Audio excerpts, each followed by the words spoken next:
2024 saw the transitioning of Nigerian music directors venturing into filmmaking. The first we saw this year is Meji Alabi in Tiwa Savage, Water and Gary in May 2024. October 2024, we've gotten to see Clarence Peters, as he produced and also directed this limited series on Netflix, Inside Life. And one thing you should know is that when Meji Alabi directed What's the Name, Water and Gary, a lot of people were of the view that this guy and Tiwa Savage should focus on music rather than coming to venture into filmmaking, because their performance and everything that did come with the film was not satisfactory. But for Clarence Peters, are we going to say the same? Welcome to this space as we dissect everything inside life. And many people might find the story very annoying and not very understandable, because I know it gets, but I think maybe one thing they're trying to re-emphasize is the fact that in situation where is the fact that most time when we see movies, we always expect that the protagonist should win it. The protagonist should just go with that narrative of having won, having conquered, and all of that. But I think they're re-emphasizing that in a society like this, or some people realities, is the fact that they might be the protagonist in their story, but they never conquer. I don't know if that's making sense, because that we could see in the life of Ade, we could see in the life of Itohan, we could see in the life of Mimi, we could see in the life of who else? A good number of gifts, a good number of them. These people are innocent, these people are pure, these people are just trying to make it. They are just trying to be the best version of whomsoever they're supposed to be, but things were not just working out right. Even Chiamaka too, everything was just, they were always being overpowered. The antagonists are always winning, they are always getting ahead of them. And I think it's a very brilliant and a very unique perspective of storytelling, which is very different from the regular we do see the synopsis. This series, set in the heart of Lagos, explores the lives of characters grappling with desperate situations inside the city's notorious prison system. And let me just go straight into the review, and I'll be starting with the acting first. Inside Life is a 6-part limited series, and with what I know what a limited series is, perhaps we should not be expecting a subsequent series from this, because limited series are just limited. So the very first thing, and when it comes to this acting, I think this should come later, but I cannot really resist, or I can't help but to discuss it now. And what I want to discuss is the fact that there was no proper crediting of actors in this film. I don't know if probably I am the one who did not get to understand the concepts at which these people were credited, or maybe I'm the one. You guys should let me know, or probably it is what I think it is, because I feel like there are a lot of people I saw in this film, and I was looking forward to their name at the end of the film and getting to know them as an actor, or probably follow them and look forward to more work that come from them. But I could not see that, so I feel like proper crediting was not done. If probably I am the one who is not really getting it's right, you guys should let me know in the comment section. So let me just talk about the actors. I feel like they did so well and they stood out for me. And the very first person is Chiamaka, who is known as Ego Chisom Sylvia. So Chiamaka is this character who is abused right from childhood after her mother dropped her with her stepmother and her father.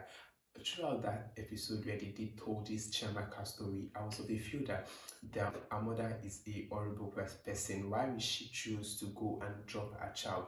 Well, I think there are some situations where people could not even deal to feed a child. Probably it's that bad for the mother.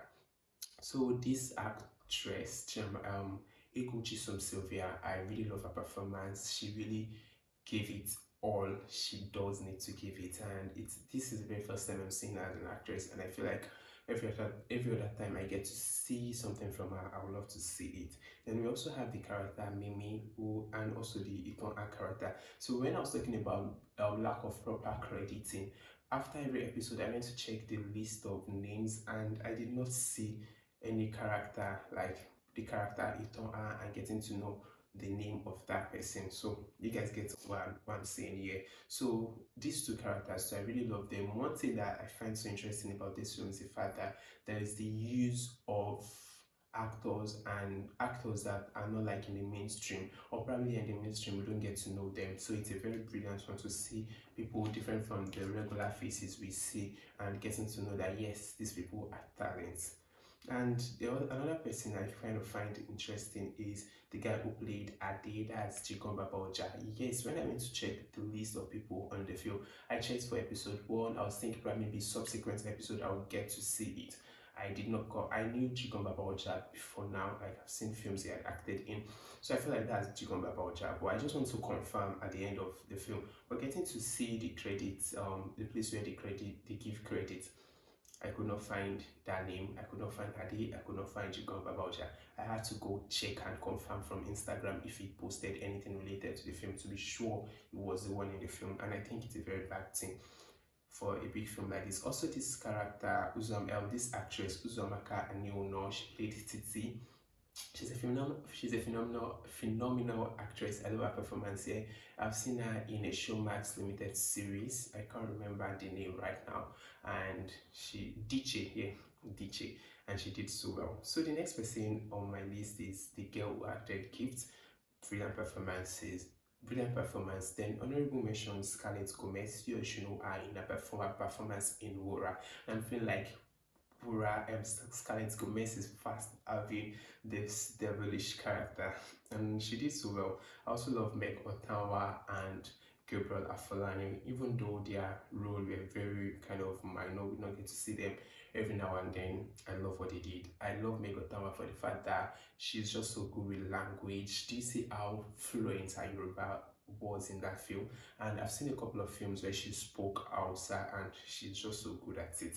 Moving on to other things, there's also a film like this that I have seen, which is Crime and Justice Lagos, and I feel Crime and Justice Lagos is a better version to this. When it comes to like the plot, Crime and Justice Lagos does have like a very nice plot. So if you enjoyed this film, that is Inside Life, if you really enjoyed this film, you should see Crime and Justice Lagos. You will love it better. Crime and Justice Lagos is currently streaming on Showmax. Moving on to things I like from this film, and the very first thing is the editing. You see how very pure, neat, and unique.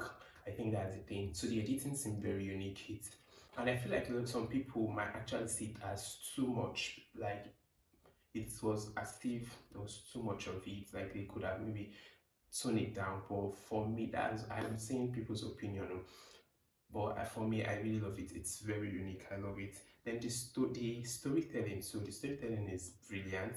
And another thing I love is, I think, storytelling, cinematography, light and camera angle. For this movie, the light and the camera angle in this film is top notch. That is it, like the lighting, because everything you get to see, you see that there is some technicality that comes with it. It's not just that basic setting your camera before your actors and telling them to like action and all of that.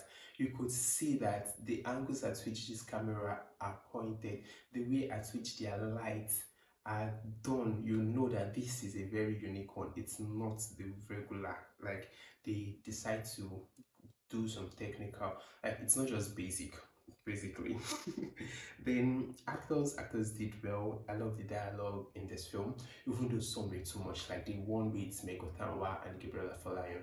That thing took like a very long part of the very first episode, and I felt like maybe it would really help in the development of the story, but unfortunately it wasn't.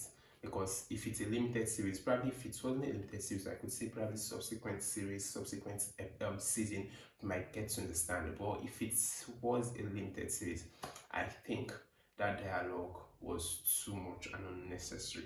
Moving on to language, my god, I love it.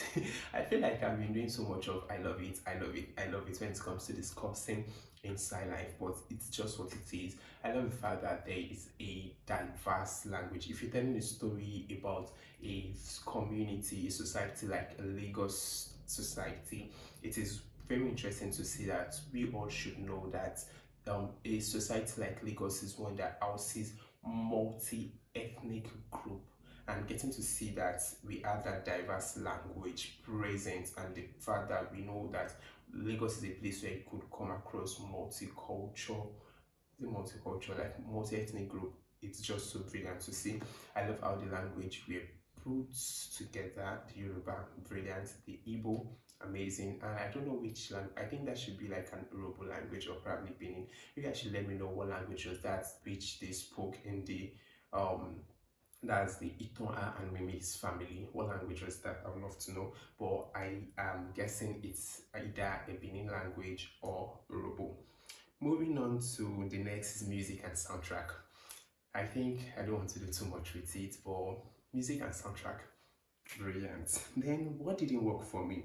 So what didn't work for me is the fact that this plot or this story is disjointed. There's a bit of coherence, but on a larger scale, if you should check it on a larger scale, when you add up, I haven't seen episode 1 to 6, it's disjointed, it's just scattered across.